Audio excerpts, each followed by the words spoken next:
in our minds, we have this notion that correct and creative are mutually exclusive. And if we can break that in our minds, we're on the path. In other words, I can sit down and play a Chopin nocturne exactly as written, but I can also improvise freely over the left hand. And they're not mutually exclusive. Actually, the ability to improvise freely over the left hand gives me a great deal of understanding and respect for the beauty of Chopin's written melody. So the kind of approach you're talking about with your students is exactly what I recommend to develop the understanding to be not only an interpreter, but a composer.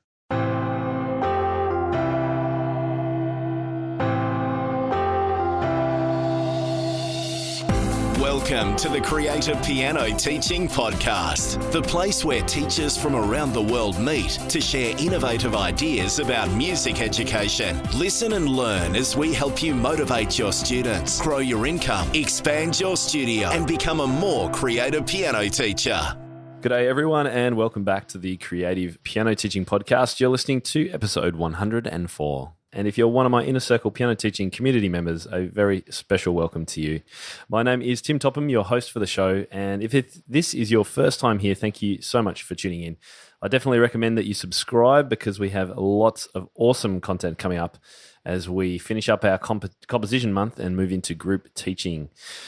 The Creative Piano Teaching Podcast is a place where you can get weekly inspiration, ideas, business and teaching strategies to help support your teaching and grow your studio. And remember that the best place to listen to podcasts like this is on your phone or tablet as you drive, cook, exercise, walk the dog, whatever you're doing. If you're sitting at a computer watching this, I would recommend that you could be doing other things at the same time. It's the best way to absorb podcasts. So to do that, head to the podcast app on your phone, search for Creative Piano and subscribe, and you'll automatically be notified when new episodes go live. And thanks to everyone who has left reviews on Facebook and iTunes recently. I really appreciate all your feedback. Find out how you too can support the work I'm doing by leaving a review. You can head to timtopham.com/review to find out the process. It's very quick and easy, and I'll give you the steps there. Today's show notes and full transcript, as usual, are going to be available at timtopham.com/episode 104. And just before we dive into this week's episode, I want to take this opportunity to let you know that the Creative Piano Teaching Podcast is brought to you by the Inner Circle, the world's leading professional development and training community for piano teachers. Inner Circle members get access to an extensive library of courses, teaching videos, lesson plans, and downloads that cover everything you need to know, not only to teach piano creatively and inspire students of all ages and abilities, but also to support you in building and growing your studio. On top of that, you also get access to our monthly online masterminds, exclusive member discounts on products, services, software, and sheet music, plus our active community forums, where you not only get advice and input from me, but also from hundreds of fellow piano teachers and my handpicked team of experts from around the world. So if you are serious about expanding your teaching repertoire, learning the best strategies to motivate and inspire students while growing a thriving studio, the Inner Circle is the place to be. Find out more at timtopham.com/community. And use the code PIANOPODCAST, one word, to take $100 off an annual subscription locked in for the life of your membership. Just before we get started with today's episode, I wanted to let you know about a great little download that we've created especially for the content from this recording. And it's to do with the topic that we're discussing, which is all around an approach to creative teaching, which our guest has called the 4 musical arts. And so our download is a really beautifully designed reference that you could have on the piano or in your teaching studio to remind you of these 4 main areas that we're going to be discussing in today's podcast. Make sure you check it out and grab your own copy at timtopham.com/104, which is, of course, the show notes page where you'll be able to access all the other links and a transcript. So today's episode is all about teaching music creatively. It's what I'm all about, but I'm by no means the only exponent of this approach around the world. My guest on the show today is one of the pioneers of a more creative approach to teaching piano. He's a pianist, educator, and the author of the Pattern Play series on improvisation. He also wrote the new Create First series and the Chord Play books on the art of arranging. He travels the world helping others make music education more enjoyable and creative. Welcome to the show, Forrest Kinney. Thank you for having me. An absolute pleasure, and especially given the fact that you're actually on a holiday while we record this. So thank you very much for giving me some of your holiday time. Oh, you bet. I might be talking a bit slower, but other than that, you're getting me. Forrest is about the most chilled I've ever seen him look. So it's good to see you've been recharging, because no doubt you have a massive fall semester coming up. Tell us a little bit about what you'll be doing in the next few months. Well, I'm going to be going to Idaho, New Hampshire, Boston, Vancouver, Portland, and giving concerts and giving presentations on various aspects of creativity and, my usual thing. Right. And by concerts, do you mean you're performing other people's work, or is it improvisationary? No, actually, like in a few weeks at the Idaho Music Teachers Conference, I'll be doing one of my 4 arts concerts. Now, I did one in California last month with a vocalist, and the 4 arts concerts actually involved me improvising in various ways and styles, and then arranging and doing a variety of different kinds of arranging, and then playing some of my own compositions. And finally, the 4th art is the art of interpreting. And so there I play, like next month, I'll be playing a Chopin nocturne and a piece by Gershwin, and talking about how that can be done in an artful way.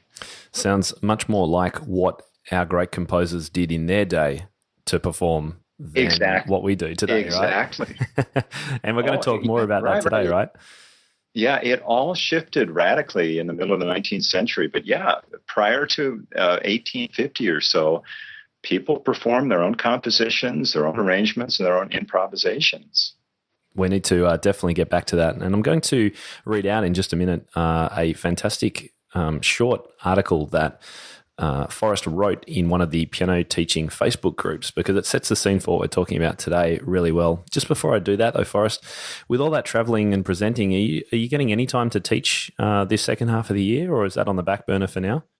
I'm actually in the middle of a sabbatical. I've taught for 40 years, a lot of private lessons, and I just thought about a year ago I need to take some time off to write the new Create First series and work on some other personal projects and get back to composing. And I thought, I'm going to live off savings for a year or two and do that. So right now, I'm actually not private teaching for the first time in about, 25 years. And how are you coping? Or are you quite enjoying it? I miss the personal contact with people, but it is nice to wake up in the morning. It's an enviable position to wake up and think, I've got the entire day free. What am I going to do? Not a lot of people can say that. So. Yeah. Do you see yourself getting back into a more structured teaching in the future, or do you think you'll kind of continue what you're doing now? I'm not sure yet. Probably a blend of both. As I say, I miss the sense of watching kids grow up and helping them through those years. But I do feel like I've got a mission, and teachers are responding, and they keep inviting me to come. And as long as people keep inviting me, I'll prioritize teaching teachers. So I would guess it would be 2/3 doing what I'm doing now, and about 1/3 of the time going back to private teaching. Yeah, sounds like a similar take on it that I have. If I can teach other teachers how to do things, then I'm going to impact a whole lot more students in the end, right? Exactly. That's the way I think too. So let's start. I'm going to read out this post. You titled it The Traditional Teacher, and didn't say much more about it and just went straight into it. So this is in Forrest's own words from his Facebook post. I'm writing to offer encouraging words to colleagues who may be wishing to make changes in the ways they teach, but are hesitant to do so. I'd like to give my perspective after 40 years of teaching. As a teenager, I was taught by 2 fine classical teachers to perform a wide range of literature, play scales and arpeggios, and study music theory in books. I learned to play Bach fugues and Chopin preludes by memory, write chorales, and follow the rules, in inverted commas, of 4-part writing, and play all the harmonic minor scales with a metronome. And so this is mostly what I taught for the first decade of my career.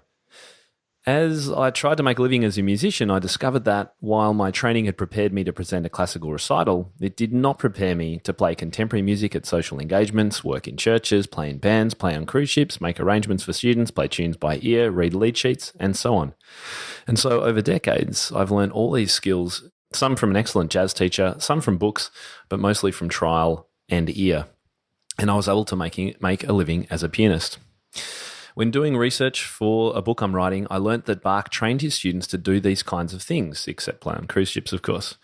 According to his son, he taught students figured bass, the lead sheet of the day, near the beginning, and his students learned to improvise, arrange, and compose. He was preparing his students to be working musicians in the community. To give an example, at the audition for the organist position at a church in Hamburg in 1725, the keyboardist was required to do 6 different things. 5 of them had to do with improvisation in various forms. And so over the past 40 years, I have gone back to Bach while keeping the best of what I now call the 19th century performer model. I teach my students to improvise, read lead sheets, understand harmony, arrange music, compose and write songs, and play and perform literature. I call this the 4 arts model. These changes happened slowly over the last 40 years. If you want to help your students improvise, arrange, and compose, and learn yourself how to do it, you are not breaking tradition. On the contrary, you are rediscovering a much longer tradition that was swept aside in the 19th century. You are not leaving tradition, but deepening it. Lovely words from Forrest there. And I've always said that the great composers whose music we spend so many hours perfecting and memorizing were amazing improvisers and arrangers. So it was really good to read that because I wholeheartedly agree. Why have we moved so far away from these roots of music making? You know, that's one of the reasons I'm on sabbatical is I really have wanted to write a book that answers that question because I've been asking that question for 30 years. And it's quite a whodunit. I mean, you know, the usual suspects, people point to Franz Liszt or Clara Schumann, but actually I'm pointing the finger these days at Felix Mendelssohn. You know, there's lots of players. What happened was a huge shift in the mentality of people in the 19th century, largely caused by the infusion of printed scores into a marketplace. Prior to the 1800s, you didn't really have printed music. For example, Bach's Well-Tempered Clavier wasn't printed until the year 1800. Everything was done by hand, by manuscript. But suddenly you had a market for music, you had publishers spewing out all these printed scores, and it created what I call a hyper-literalism, where people became very literal about music should be this way. Beethoven wrote this note this way, and I must do it. And it has to do with the visual impression of the printed score and all sorts of things. Prior to that, though, as you say, they were all improvisers. From Bach to Bartók, they were all master improvisers. And so I can't really summarize too quickly. It's going to take me a book to answer that question. But I will say for right now, just think of it as mostly involved with print and all the associated attitudes that went with it. I'll mention one other thing, Felix Mendelssohn, a master improviser, like all of them were, but he hated to improvise in public, absolutely hated it. He thought it was degrading. He thought it was just showy, kind of a circus clown sort of thing. And there's a lot on record of him writing letters to people saying, "Oh, I'll never improvise in public again." And he started a conservatory in Leipzig in the middle of the 19th century, which had a profound influence on music culture. And there's about 1,500 people who came from the US and Canada, for example, who studied at the Leipzig Conservatory over the next 50 years or so. And they took Mendelssohn's attitude back to Oberlin, all these other conservatories. This attitude that the musician was not an improviser, the musician was a performer of other people's music. And that was the huge change in the 19th century that pretty much altered pedagogy up until our times. And people like you and I are fighting hard to remind people, hey, before all these scores became available, people were improvisers, they were arrangers, they were composers. So I like to say that you and I are simply trying to recover what was lost in that kind of performer frenzy of the 19th century. You broke up right at the end there, lost in the performance-centric, is that what you said? I would say the emphasis on the performer, or what it is, it's a musician as an actor. That was kind of the concept, is that right. Beethoven was to music like Shakespeare was to language. You had these master performers and writers, and so you had this culture of musical actors that came along to resurrect and interpret these master works. And it's a very important part of being a musician, but I like to remind people, and you do too, that it's really just one part of being a musician. That's right. Interestingly enough, I always thought that Liszt was to blame, being the showy performer that he was, and apparently the person that really developed the concept of the solo recital from memory. I think maybe we have the crazy expectations of memorization from Liszt, perhaps. I wasn't aware of the printing connection and Mendelssohn, so that's good to know about. I'm definitely going to be interested in this book when you finish writing it. Yeah, when I'm finished writing it, Liszt gave the first solo piano concert in 1839, and you're right, he was the first to perform by memory, and he was the template of what it meant to be a pianist in the 19th century. But I don't really blame him, much like you can't blame Elvis for the tens of thousands of Elvis impersonators. It was more of the zeitgeist of the time where everybody just wanted to play these masterworks. And so, but yeah, Felix Mendelssohn, Robert Schumann had a big part in the shift of attitude. Clara Schumann had a huge part in the shift. So I'll go and discuss these various suspects in my book when it comes out someday. Right. And there isn't a set date for this. This is just a work in progress. Yeah, it's a hobby at this point. I mean, a book like this is a labor of love. So it might take 3 years. If I decide to make it appeal to academics, it might take twice as long, because then I have to do all the footnotes and careful research and go away from my anecdotal writing style. That's right. Now, before we get into your 4 arts approach, which I want to talk about in a moment, I had an interesting conversation with a friend and colleague at NCKP about creativity and whether teaching performance in interpretation is creative in its own right. And his view is that his teaching is creative, even though he doesn't sort of do improvising and that kind of stuff, because the way in which he works in interpreting a score and dynamics and style and stuff is creative. Is that your take on the word creativity and how we're using it, or does it mean something different to you? Yes and no. I absolutely agree that the art of interpreting can be enormously creative. I mean, to me, there's no doubt about it. When I'm interpreting a piece by Chopin, it feels very much like an improvisation. And every time it's different. And in that sense, it's a real fine art. The problem is that for most people, the way they're taught, it really doesn't become an art. For example, many of us were taught to play the notes correctly with the correct fingering, with the correct key signature, in the correct time, with the correct pedaling. And when we get all that, the teacher breathes a sigh of relief because we sound like music, and we go on to the next piece. But actually, in that process of correcting, there's not really any creativity. The creativity happens when the piece is internalized to such a point that one can play it differently every time. And that doesn't really happen for very many musicians. So that's where I would agree with that colleague very much, that interpreting is an art. But I would also disagree, because I feel we need to remind ourselves that the process of reading and playing music can be done without any creativity at all.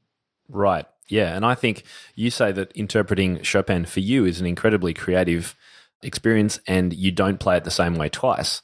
I think you would be the absolute exception, of course, because, again, going back to what you were saying before, most of us are taught that Chopin should be played in a particular way, and that's how we expect our students to play. We'll demonstrate it, they copy it, it's right or wrong. And, of course, that kind of interpretation is not so creative, I don't think. Well, right. But what's so ironic about that is Chopin never played his music the same way twice. There's a famous anecdote about he played at a party and played one of his nocturnes, and the people in the audience said, "Oh, maestro, could you play that again?" And he said, "Oh, sure, after my break, I will." So he comes out after his break and plays this piece.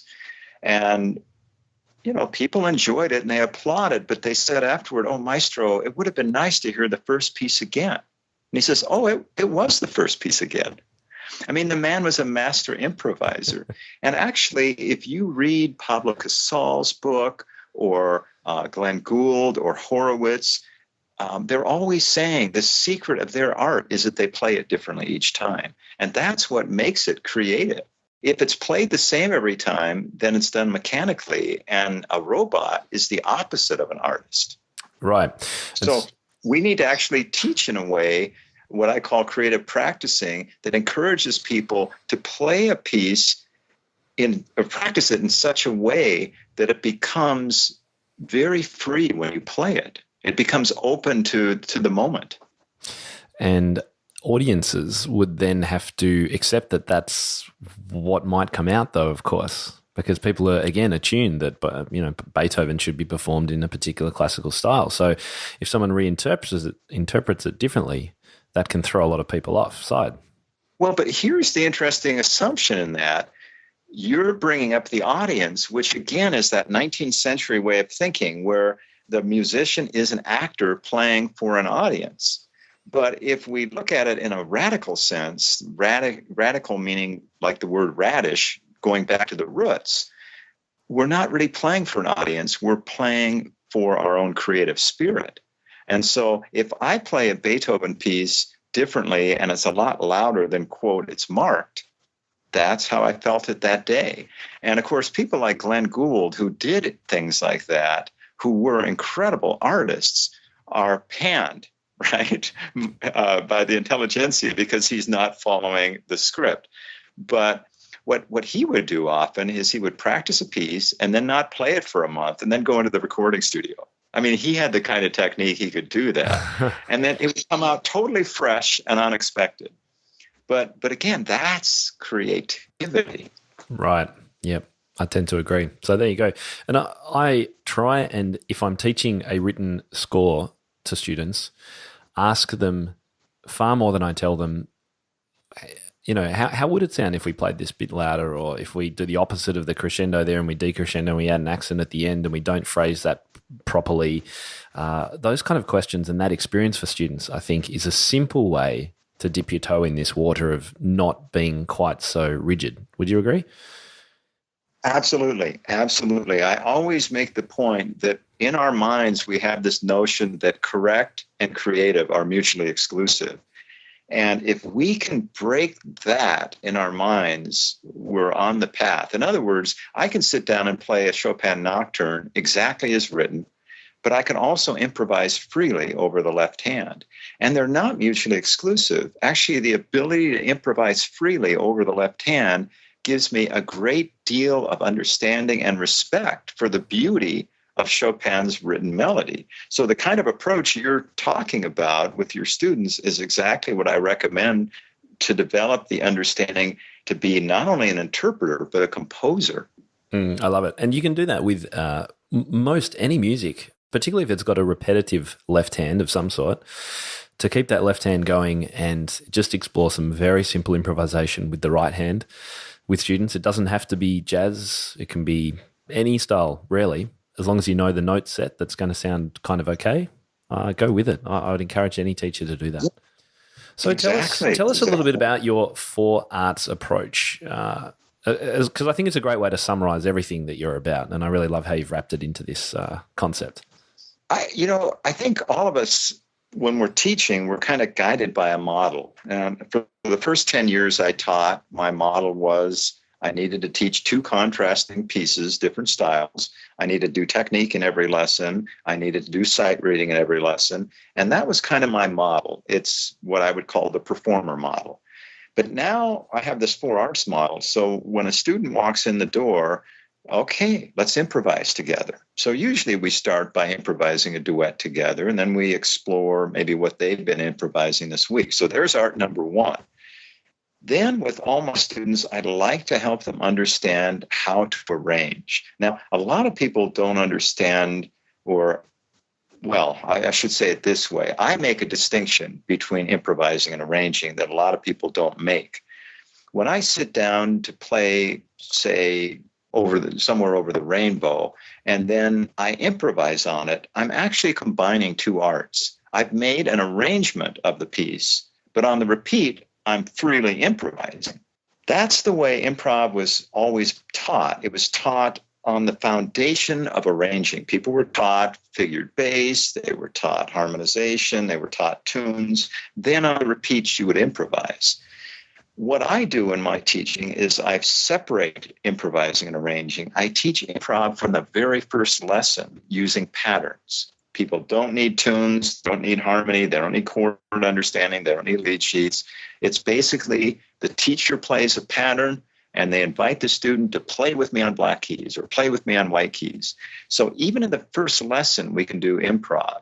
Now, in terms of arranging in the first lesson, we start learning tunes by ear, not by rote, not by sight, but cultivating the ear. And then the third art is composing. Now, that I don't really focus on so much in the first lesson. I feel like that grows naturally out of improvising and arranging. And then the fourth art is the art we talked about earlier, the art of interpreting. And that's, again, grows later. So actually, with my beginning students, I focus much more on the arts of improvising and arranging before I even teach reading. And this is just like the way Clara Schumann was taught. When she was 5, her father taught her to play tunes by ear, transpose, modulate, improvise. And only after 10 months did he teach her to read the treble clef. And then 2 months later, he taught her to read the bass clef. So in a nutshell, that's the 4 arts model: improvising, arranging, composing, and interpreting. And sometimes composing means songwriting. And it sounds like there's somewhat of a continuum from, I actually just wrote this on my page in 4 quadrants: improv at the top left, arranging, composing bottom right, interpreting. And then I wrote an arrow going clockwise around, because it seems like the improvising leads on to arranging. When you settle on an improvisation, that kind of creates a composition. And then that is the hardest connection, I think, to make for people would be the connection between all that composing and improvising and the interpreting, because that seems like a completely different thing. How do you get that connection linked up? You know, the analogy with language is just unbeatable. Improvising is exactly what you and I are doing right now. We're not talking by a script. I don't think you have a script, do you? Because I don't. No. So this is improvising. Then arranging is comparable to storytelling. That's where you take a known theme, like let's say someone says, tell me the story of Santa Claus. And so I'll tell the story of Santa Claus or some more specific story, or a joke that I've heard. That's also arranging. Composing is writing a musical essay. It's writing your ideas down, developing them, maybe publishing them. So then interpreting is basically taking somebody else's composition and bringing it to life. That is, acting it on a stage or reading it aloud. So to me, it's exactly as you described, that nice continuum around the circle, because then interpreting and composing, the 2 literate arts, really inform improvising and arranging, the 2 non-literate arts, and make them bigger and more diverse. Because the danger of just being an ear player is that you get stuck in ruts. And I think we've all heard the great ear player who plays one piece and sounds great, and plays a second piece and it sounds the same. Plays the third piece and wow, it's the same style. But people who are literate have this broad sense of style that's attained through studying literature. So that's why I feel like all 4 arts feed one another and are vital in and of themselves. I like it. And if you had an hour with an intermediate level student, would you tend to split the lesson into approximately for those 4 quadrants, 15 minutes each? I know you wouldn't be so strict about it, but is that the kind of way you teach? I don't, right. I try to aim for all 4 arts. And believe me, I don't do it with every student, but I can think of a number in the last few years that I had attained that with. Like one girl named Angeline, we'd always start off with improvising, and that usually didn't take more than 5 minutes because basically I'll improvise with them, then I'll open up the pattern play book or the Create First book, and I'll say, okay, try this pattern this week, and then I send them off. Arranging takes more time. Now with Angeline, we worked on accompanying skills because she is a vocalist. And for the composing part, we did songwriting, as you might guess. And then we spent half the lesson on literature because she was really into classical literature. And my basic premise there is I like to do 2 pieces, one that challenges the student technically and one that's easy technically but challenges them musically.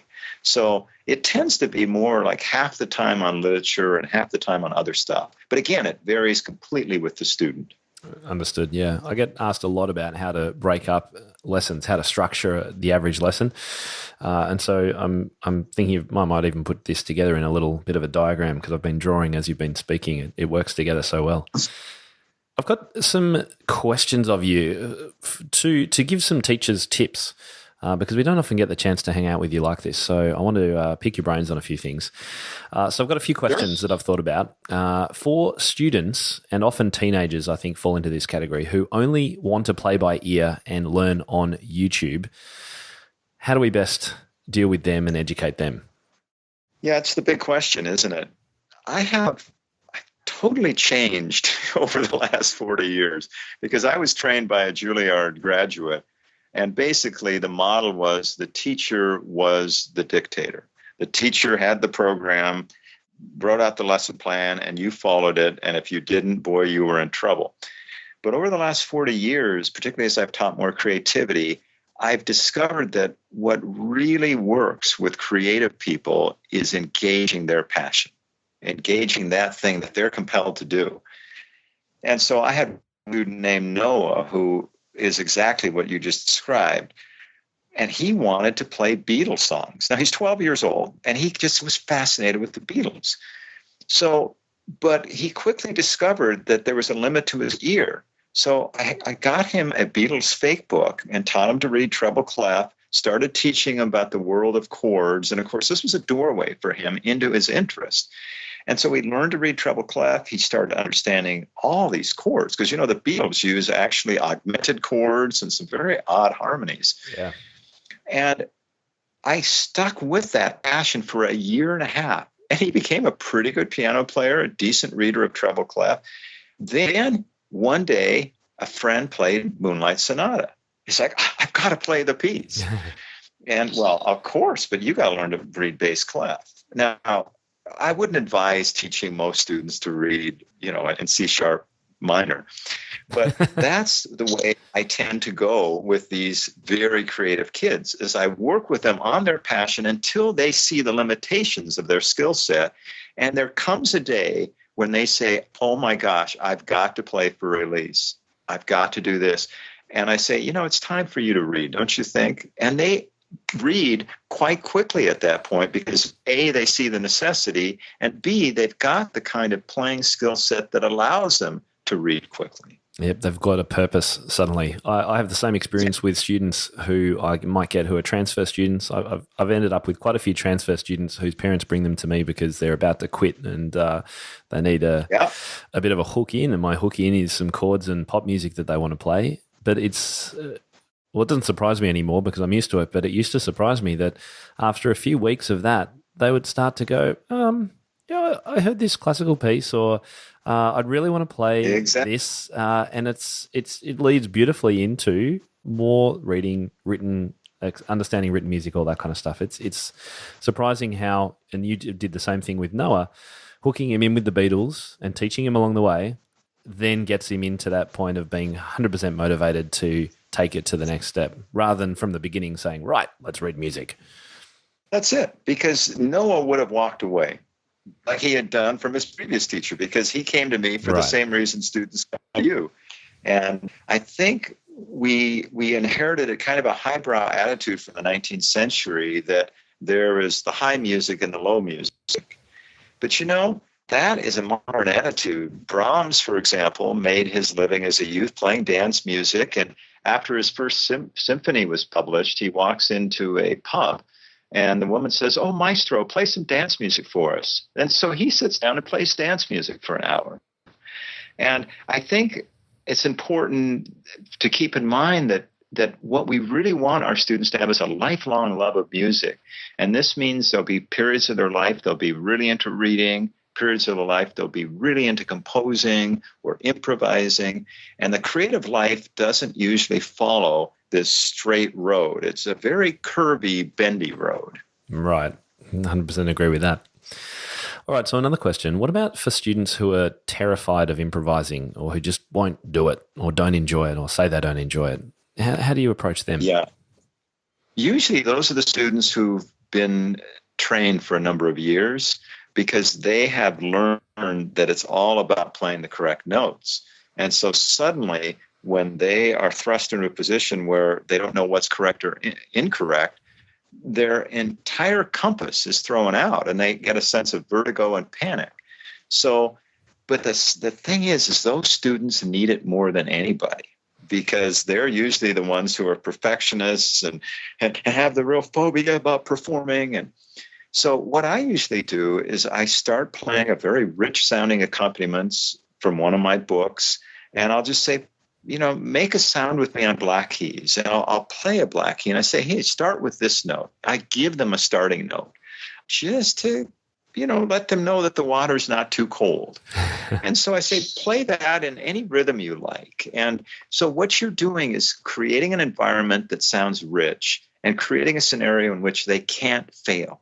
And then they start playing that note, and then you say, hey, try another black key. Just try it. See what it sounds like, or hear what it sounds like. And they try that, and pretty soon they're discovering that, I'm in a world where I don't have to be correct. I can explore. I can discover. So it's tricking them by creating this rich environment. So it's all about duet playing. And I like that idea of a fail-proof, effectively, situation. So they can't play a wrong note. Yeah. Yeah. Oh, that's nice. I think I said foolproof, but actually fail-proof is much. We've just coined a new word together. I like fail-proof creativity. I love it. But many of your accompaniments are exactly that. You show teachers the note set to use for the student, and you show them what to play. So really on both ends of the scale, student and teacher, it's foolproof or fail-proof. Fail-proof. Yeah. Now, the teacher, one thing I always want to say to the teachers is a lot of teachers call them accompaniments, but that mindset doesn't serve them, because really what my patterns are points of departure. And so you play it as written, and then as the student plays, as you're playing a duet with them, you're starting to vary. You're adding a note. You're changing a rhythm. You're blocking it instead of breaking it up, or vice versa. So you're varying it in response to what the student does. So you're not just an accompanist. You're a co-creator. Right. Good way to think of it. And what about for those teachers who are a little intimidated by teaching improv because they were never brought up with it themselves? Just a couple of tips for them of how to get started and reduce that? Well, the first thing I would say to them is it's totally natural that you would feel that way, because I have had teachers in my workshop who nearly fainted because it's the first time in 30 years they haven't had a piece of music in front of their face. It just wasn't because they were meeting you, Forrest? Oh, I doubt it. I'm a nice guy. Going back to Liszt, didn't Liszt make people faint? Yeah, but that's because a lot of women wore corsets at the time, and it was kind of the Beatles mania, Liszt mania sort of thing, or, the crowd and all that. But anyway. Sorry, go on. Now I've forgotten the question. It was about helping teachers who are intimidated. What's a good way to start? Right. Sorry, I was thinking about Liszt mania. First of all, to recognize that you're perfectly natural for feeling this way. It's not a character flaw. It's a result of the way you're trained. The second thing to consider, that if you play duets with your student, it's a great way to learn along with them. And I've had teachers say, but that's not ethical to have students pay to learn on the job. And I turn that around and I say, on the contrary, you are providing them a wonderful role model of what a living, vital adult should be. Somebody who's willing to put the facade down and say, hey, I'm trying something new. You want to try along with me? And boy, does that level the playing field. And the kid relaxes and you learn together. So I always encourage teachers to learn in that way, or to find another teacher and just start playing duets with them. Lovely. Well said. I think it's a great approach. All right. And what about students who bring in new compositions and creative ideas each lesson, and for teachers who feel out of their depth with how to help them? I've certainly had students do this. Every week they've got a new idea, and it's like, I don't know what to do with this. Yeah, right. Well, the first thing I would say to teachers is even composers don't know what to do with their ideas. So you shouldn't feel bad about not knowing what to do. I mean, some composer, I forgot who it was, it might have been Hindemith, said, everybody can write 4 bars, but genius shows up in the 5th bar. And that's when nobody really knows what to do. So I always tell teachers the best thing you can do is simply help your student explore possibilities. And in other words, your job is not to give them answers. They're the composers. They get to make the decisions. But say a student comes in and the whole piece is with, say in one key, but yet you can tell that the idea wants to go somewhere. So you could say, have you ever considered playing this in another key? And they go, well, what do you mean? And so I would sit down and I'd play the same thing they just played up a step. They go, oh, that sounds great. And I say, yeah, you could play this idea and then go up a key, up a key, up a key. Or you could, transpose it to another mode. Or, so I basically will spend time showing them some of the hidden possibilities in the idea and let them go home and explore and discover and make the decisions. So it takes the pressure off teachers. They don't have to come up with the answer. They just have to come up with good questions. I think teachers underestimate their own ability sometimes in these kind of areas. Yeah. Most of us are trained. If we're not formally trained, then we're pretty experienced for the most part. And you probably know more about what you could help your student with than you think. So I like that approach. Just ask what-if questions and help guide them with suggestions. That's really all you can do. Tim, I totally agree with you that teachers have heard music their whole lives. They played literature. They have a much deeper sense of what composition is than they consciously know. And if they can just kind of trust their intuition and think that they're exploring with the student instead of being the teacher with the answers, then it can be quite an enjoyable thing. One of my teenagers came in yesterday, actually, and he's been working on a composition. And he came in and played it, and we discussed really two things. One was his sense of timing. His main section, the main part of the composition was in 6/8, clearly a triple feel. The first part moved between 2/4, 4/4, and 5/4. It was just not clear at all. So that was an easy thing for me to suggest. I felt that it didn't sit. The beginning did not feel grounded at all. So I suggested let's explore some different rhythms. Should we do the first part in 3 and the second part in 3, or should we whatever it was? So that was one approach. And the second one was that he'd chosen to use a series of 6 chords in a progression and repeating it. And it just didn't quite sound, although 6 is fine sometimes, it didn't quite sound for him as a beginner as structured as the music that he was listening to and the music I know he likes. So we built out that second progression to 8. And again, it suddenly felt a bit better. And so they were just musical kind of skills that I had that I was able to share with him. But I never told him what to do. It was just like, well, here's another idea. Why don't we try this? And I think that's exactly what you've been saying. Exactly right. And right, 8 bars, 12 bars, 16 bars, which do you prefer? Explore them all. Because ultimately, all musical expressions have some validity to some extent. And the more we explore the options, the clearer we get on what we really want. So I bet after he heard the 8 bars, he said, oh, yeah, that's what I want. Right. And he used all major chords. So we threw in some minors, and suddenly the colors opened up and his eyes opened, and it was like, yep, he's going to go home and have some fun with that this week. Right. And then the next thing I would maybe say, okay, you've got all these triads, but there's a really nice color that a lot of contemporary composers add. Have you ever added a second to a chord? And the kid says, well, what's a second? Oh, let me show you. The added second makes a major chord sound sweeter, but weirdly enough, it makes a minor chord sound more sour, more minor. So the second's like a flavor enhancer. And, so again, it's a lot of new options, but I just say try it.